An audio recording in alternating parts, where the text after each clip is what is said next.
1.5-2 লাখ টাকার কমে আপনি জীবনও পারবেন না। এন্ড আলহামদুলিল্লাহ আমাদের বডি চেকআপের রেজাল্ট একদম নর্মাল। জাস্ট আই স্পেশালিস্ট আমাকে চশমা দিয়েছে, তাও শুধুমাত্র ড্রাইভিং এন্ড টিভি দেখার টাইমে চশমা পড়তে বলেছে। তো চেন্নাইতে ছিলাম আমরা 6 দিন। এই 6 দিনের 4 দিন এভরি ডে আমাদের হসপিটালে যেতে হয়েছে, তাও আবার ভোর 7টা থেকে দুপুর 2টা পর্যন্ত আমরা হসপিটালেই ছিলাম। সেকেন্ড ডে আমরা বডি চেকআপ করি, সেই দিন তো আমাদের বিকেল 4টা পর্যন্ত হসপিটালে থাকতে হয়েছিল। তারপর আমাদের কোনো এনার্জি ছিল না যে কোথাও খেতে যাই বা ঘুরতে যাই। বাকি দিনগুলোতে আমাদের যতই কষ্ট হোক 1টা-2টা পর্যন্ত হসপিটালে থেকে কাজ শেষ করে আবার হোটেলে যেয়ে রেডি হয়ে বের হয়ে যেতাম চেন্নাই শহরটা একটু ঘুরে দেখার জন্য, শপিং করার জন্য, ডিফারেন্ট ফুড ট্রাই করার জন্য। ডিফারেন্ট একটা শহরে গেলেও আমরা তাদের কালচারটা জানার জন্য ইন্টারেস্টেড থাকি, আর আমরা তো ডিফারেন্ট একটা কান্ট্রিতে গিয়েছি, শপিং করা, ওদের ফুড ট্রাই করা, এই ইচ্ছেগুলো তো একটু থাকেই, রাইট? সো প্রতিদিনই অনেক বেশি টায়ার্ড থাকতাম, টায়ার্ড মাথা, টায়ার্ড বডি,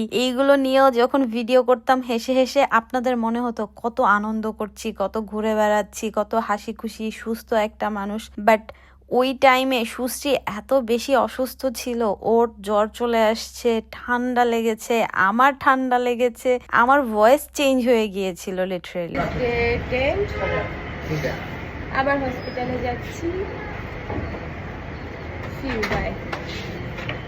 লাস্ট 3 ডেজ আমরা অনেক বিজি ছিলাম। হসপিটাল, ডক্টর, টেস্ট, 2 হাতে নিডেল ঢুকাতে ঢুকাতে আমি ব্যথায় শেষ।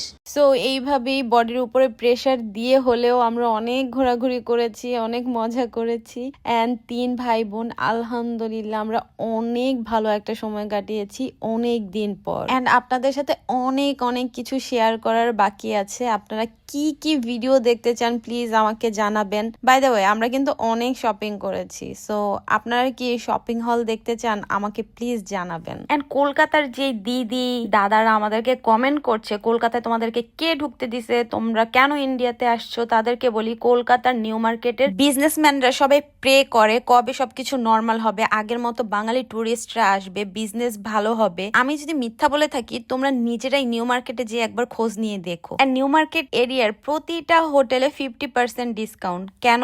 কারণ টুরিস্টরা এখন আসে না। হোটেল ওনারদেরও সেম কমপ্লেন, বাংলাদেশ থেকে এখন টুরিস্ট আসতে পারে না, আমাদের বিজনেস অনেক খারাপ। সো তোমাদের এটা স্বীকার করতে হবে তোমাদের অর্থনীতির উপরে টুরিস্টদের অনেক বেশি অবদান। এন্ড টুরিস্টদের 90%ই কারা? আমরা বাংলাদেশিরা। এন্ড দিন শেষে উই আর নেইবার্স। এন্ড আমাদের বাংলাদেশের মানুষরা অন্য কোনো দেশের মানুষকে ছোট করে কথা বলে না, অসম্মান করে না। এন্ড আমরাও আশা করব আমাদেরকে অসম্মান করে কথা বলে তোমরা তোমাদের দেশকে ছোট করবে না। So enough for today, see you in the next video. Till then tata, bye by.